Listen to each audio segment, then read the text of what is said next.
dulu dengan teman-teman. Sebelum kita mulai kita pada pagi hari ini, mari kita berdoa mulai. Bapa di surga, kita semoga saat berkat dengan takdir denganmu dalam menjalankan dan berkat masing-masing hingga kita dapat ini dengan kiraan selamat pada saat ini. Kita akan mulai layanan kami yang memberkati dan ramai untuk layanan yang kami dapat hari ini. Terima kasih. Amin.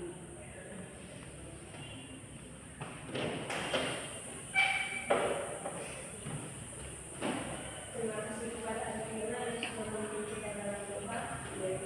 Sebelum masuk pada materi pada hari ini, Ibu akan absen dulu ya.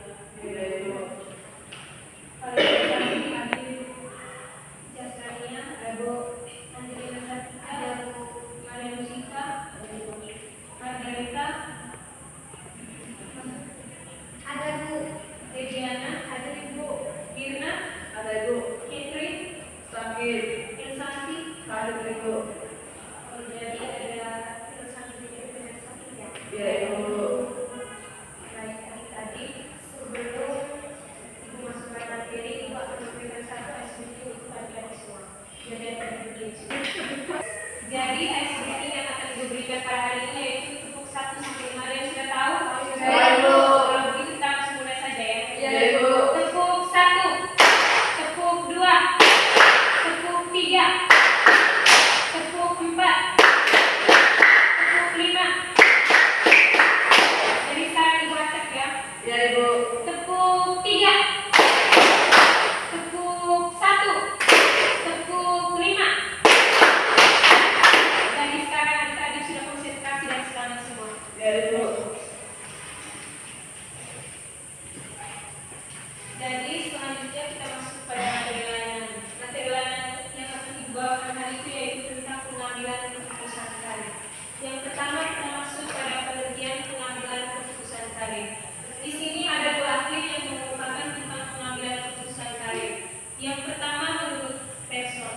Menurut Pearson, pengambilan keputusan karir merupakan proses di mana seseorang mengenali dirinya. Di sini arti mengenali dirinya yaitu mengenali segala minat, bakat, kekuatan dan kelemahan yang dia miliki. Dan yang kedua menurut Lee Rodzewski dan Phil mendefinisikan bahwa pengambilan keputusan karir sebagai suatu proses yang meliputi pilihan untuk memilih pendidikan dan pekerjaan yang diliputi oleh kesempatan yang dapat dia ambil, minat, tipe kepribadian, perasaan akan hambatan dan identitas profesional yang dimilikinya.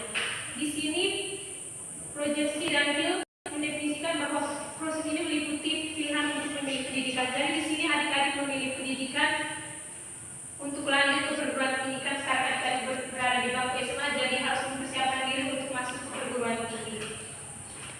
Jadi dari beberapa penelitian para ahli tersebut dapat disimpulkan bahwa pengambilan keputusan karir merupakan proses seleksi atau pemilihan dari berbagai alternatif pilihan karir yang ada berdasarkan dengan minat, bakat, pengetahuan dan keterampilan yang dimiliki oleh individu sebagai bagian dari perjalanan hidup.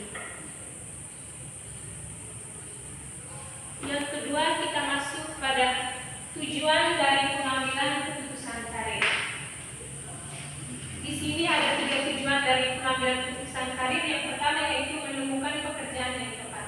Di sini dengan pengambilan keputusan karir, adik-adik bisa menemukan pekerjaan yang tepat sesuai dengan minat, bakat, kemampuan, keterampilan, kelebihan dan kelemahan yang adik-adik miliki. Yang kedua, membangun masa depan. Di sini adik-adik memilih karir yang sesuai dengan tujuan jangka panjang yang sudah adik-adik buat. Dengan begitu, adik-adik akan mencapai kepuasan dan kesuksesan secara finansial. Yang ketiga, meningkatkan kesejahteraan. Dengan adik-adik mengambil keputusan yang tepat, akan meningkatkan kesejahteraan adik-adik dan akan menjamin adik-adik untuk sukses di masa depan. Yang berikutnya kita masuk pada manfaat dari pengambilan keputusan karir. Yang pertama yaitu meningkatkan kepuasan kerja. Ketika adik-adik memilih karir yang sesuai dengan minat, bakat, keterampilan dan kelebihan yang adik-adik miliki, adik-adik akan merasa termotivasi dan puas dengan pilihan tersebut. Yang kedua, meningkatkan produktivitas. Kepuasan kerja dan motivasi yang tinggi akan membuat adik-adik untuk lebih produktif dan menghasilkan yang lebih baik untuk kedepannya. Yang ketiga, meningkatkan peluang sukses. Memilih karir yang sesuai dengan keahlian dan minat akan meningkatkan peluang kamu untuk berkembang, mendapatkan promosi dan pencapaian stabilitas finansial. Pekerjaan yang sesuai dengan keahlian, minat, bakat, dan keterampilan adik-adik miliki, adik-adik akan memiliki peluang yang lebih baik untuk mendapatkan penghasilan yang baik dan stabil. Yang ketiga, meningkatkan kepercayaan diri. Dengan adik-adik mengambil keputusan yang sesuai dengan minat, bakat, dan keterampilan yang dimiliki, adik-adik akan merasa lebih percaya diri untuk mengembangkan karir tersebut. Yang berikutnya kita masuk pada langkah-langkah dalam pengambilan keputusan karir. Di sini ada 5 langkah-langkah yang akan diberikan dalam pengambilan keputusan karir. Yang pertama yaitu proses identifikasi atau perumusan persoalan keputusan. Di sini adik-adik mengidentifikasi keputusan yang akan adik-adik ambil untuk kedepannya. Dengan adik-adik melakukan identifikasi terhadap keputusan tersebut, adik-adik akan memilih mana yang terbaik untuk adik-adik kedepannya. Yang kedua yaitu penetapan parameter dan variabel yang merupakan bagian dari sebuah persoalan keputusan. Misalkan di sini parameter itu sebagai keterampilan yang adik-adik miliki dan variabel itu sebagai lokasi tempat kerja dan gaji. Dengan adik-adik membuat parameter dan variabel, adik-adik akan mengambil keputusan yang tepat untuk adik-adik ke depannya. Yang ketiga, penetapan alternatif pemecahan persoalan.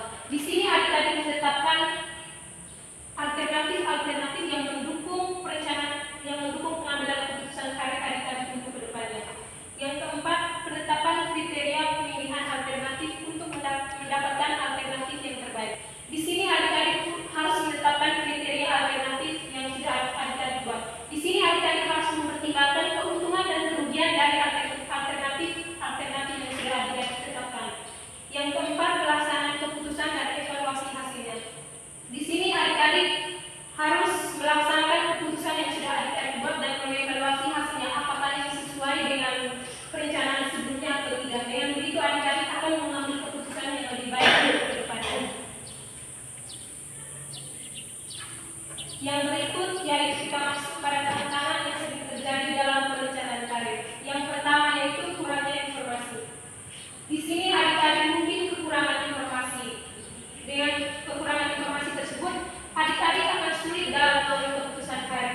Jadi diharapkan kepada adik-adik untuk menggunakan handphone dengan lebih bijak lagi untuk mencari informasi-informasi yang berhubungan dengan karir-karir yang adik-adik miliki. Yang kedua, ketidakpastian.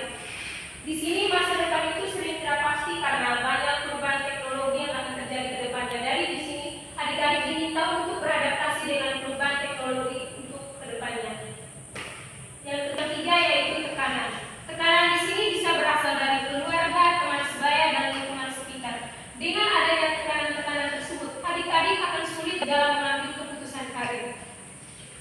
Yang keempat yaitu kurangnya kepercayaan diri. Di sini adik-adik mungkin kurang percaya diri terhadap kelebihan, kekuatan, dan keterampilan yang adik-adik miliki, sehingga di sini sangat menghambat adik-adik untuk merencanakan karir ke depannya. Yang keenam yaitu faktor keuangan. Di sini adik-adik mungkin mengalami kendala mengenai faktor keuangan karena di sini adik-adik mungkin berasal dari keluarga yang kurang mampu sehingga adik-adik ragu-ragu apakah ingin lanjut atau tidak. Tapi di sini adik-adik bisa mencari beasiswa yang akan menunjang pengambilan keputusan karir adik-adik untuk ke depannya. Yang ketujuh, perubahan karir. Beralih ke karir yang baru bisa menjadi proses yang menantang, terutama jika adik-adik harus mempelajari keterampilan baru atau memulai dari awal.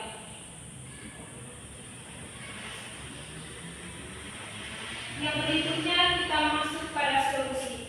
Di sini Ibu menawarkan 5 solusi untuk mengatasi tantangan yang sering terjadi dalam pengambilan keputusan karir. Yang pertama yaitu lakukan riset. Di sini adik-adik harus mencari informasi sebanyak-banyaknya tentang bidang karir atau bidang pekerjaan yang akan adik-adik miliki. Dengan adik-adik mencari informasi sebanyak-banyaknya akan menentukan adik-adik untuk mengambil keputusan yang terbaik untuk ke depannya. Yang kedua, cari mentor. Di sini adik-adik bisa berbicara dengan guru bimbingan konseling di sekolah mengenai pengambilan keputusan karir. Dengan begitu